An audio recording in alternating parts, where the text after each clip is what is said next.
Okie dokie. So I am all done with my back piece for right now, so I'm going to set it off to the side because we're going to be focusing on our front piece. So what we want to do before moving on to our next step, which is sewing some backstitch whiskers, we got to kind of figure out where things are going to sit on our front. So right now would be a great time to get your button eyes out, and we're going to position them where we think we'd like them to be on our animal. So you're welcome to put them lower, that'd be horrifying, or higher. And by that be horrifying, I mean on this one really specific mouse, I wouldn't like it, but you're welcome to make your own choices.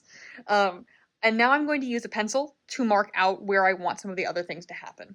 So even though I was using pen before and marker before, I'm going to be using pencil this time because it's on the front of my stuffed animal, and I would really rather it not have green all over it. That it's already got some green kind of right here. It's a hair choice. But I'm gonna take this pencil and I'm gonna figure out first where I want my nose.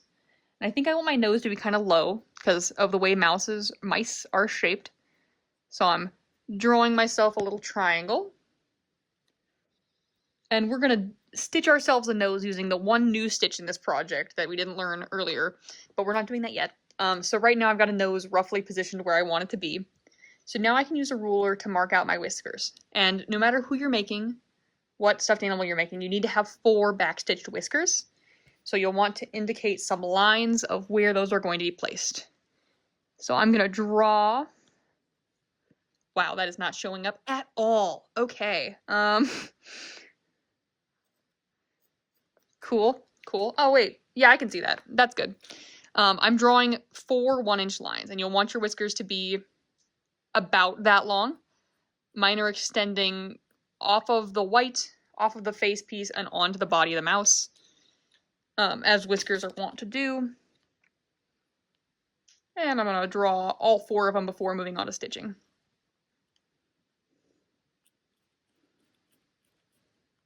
And doing these lines is going to help your whiskers stay nice and straight and not be a curly, weird, strange mess.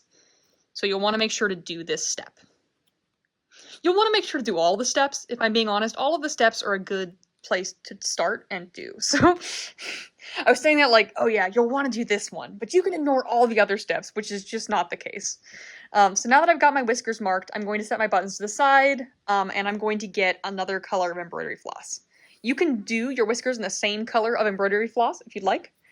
My light gray is not going to show up enough for whiskers, so I'm switching to a dark brown so that we can actually see them. And I'm going to separate my threads out, and I'm going to I think I'm going to do 3. I'm going to live on the edge. I'm going to do 3 strands of thread for my whiskers. You can do 2 if you want to stick consistent. You can do 2. You can do 2 and not switch it up with me. I'm switching it up because I want these to stand out pretty well. And if it's too thin, then I feel like I'm not going to get my full whisker attitude that I'm looking for from this guy.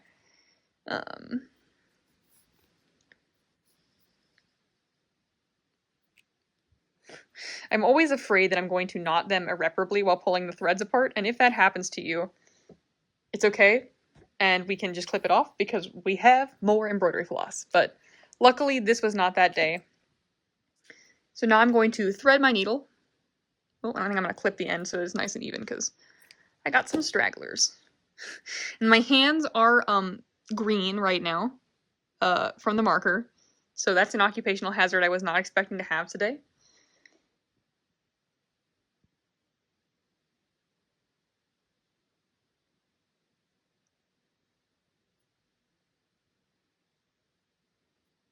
There we go. Nope, okay. If you're having trouble threading your needle, here's a tip. We can also use this needle threader, this handy dandy needle threader we've got. And you're going to take the wire loop of your needle threader and insert it through the eye of your needle, which is definitely easier than threading it with thread, because this is really stiff and pointy and easy to use. Then you're going to insert your threads through the loop of your needle threader. And once you've got it pulled part of the way through this loop, you're going to grab the end of here, and you're going to gently tug it through the eye of your needle. And you'll want to be gentle while doing this because these are known to break. Oh, there we go. because they're a very flimsy tool. They're useful and they're flimsy. There we go. And so now that it's knotted, I'm going to start sewing my backstitch whiskers. Now, if you don't recall how to do the backstitch, there is a video tutorial for that on this very channel that you can go back and watch. I'm going to show you how to do it during this demo, but it also can be helpful to go back and watch the original video to refresh yourself on what we're going to do. This is the stitch where we kind of move backward, then forward, then backward, then forward, so getting started can be a little confusing, but once you get going, it's easy. I'm going to start with one of my whiskers. It doesn't matter which one. I think I'm going to start with this bottom right one. And I'm going to bring my needle up through the back of my fabric. And I'm going to pull it through. And I started a little way, probably about 1/8 of an inch away from my nose drawing, because this is the stitch where we move backwards. So I'm going to put my needle back in behind where I started, pull it through, then I'm going to move it forward to the next destination, leaving a gap there, then going back to my first stitch, and I'm going to continue that for the length of my whisker.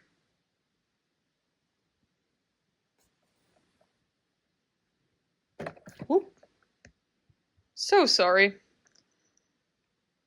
I recently upgraded my sewing setup to involve a light, to try to keep everything really easy to see, but that does mean I have to actually adapt to using a new filming setup, which is... I love change. Change is so fun and cool.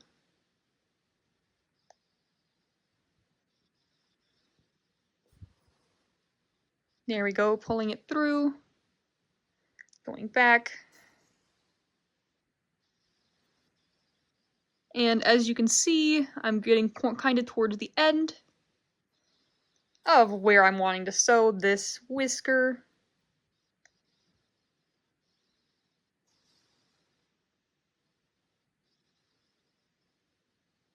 So I'm going to do one more stitch. And then I'm going to tie it off and move on to the next one.